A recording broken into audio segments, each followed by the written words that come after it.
ارتفعت حصيلة ضحايا فيضان واد تمسورت قرب بويزاكارن ما بين الأمس واليوم، وقد تم إنقاذ 4 أشخاص ولا يزال 21 من المفقودين.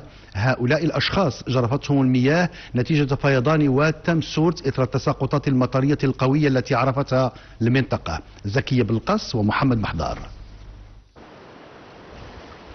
15 شخصا جرفتهم المياه بوادي تالمعدرت على بعد 15 كيلومترا شمال مدينة غلميم. الأشخاص كانوا على متن 3 سيارات كبيرة للأجرة حيث داهمتهم السيول القوية، وقد تم إنقاذ 5 آخرين بنفس المنطقة. ينضاف لهؤلاء 16 شخصا جرفتهم المياه القوية لوادي تامسورت شرق مدينة بويزاكان، حيث مكنت جهود السلطات المحلية من انتشال 6 منهم، فيما تم نقل الأشخاص الذين تم إنقاذهم إلى المركز الاستشفائي الجهوي بقلميم.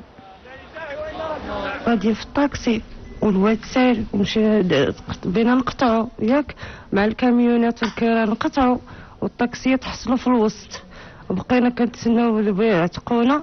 داروا الخيط باش يعتقونا، طرطق الخيط، شي وحدين مشاو، مشيت انايا حتى انا هو اداني الواد، شديت في واحد الكانه بقيت كنغوت، بعدا جاو عتقوني الناس ديال المطافي داكشي. الجندرم كيحبسوا التاكسيات حتى ولاو 5 صافي، مولين التاكسيات كيعيطوا للناس حيت الناس لحقات تما واقفين كلشي خارج. صافي دخلوا للتاكسي مشاو يقطعوا الواد، 2 سلتو مشاو، بقى 3 تاكسيات. صافي سكتوا التاكسيات بقاو وصلوا.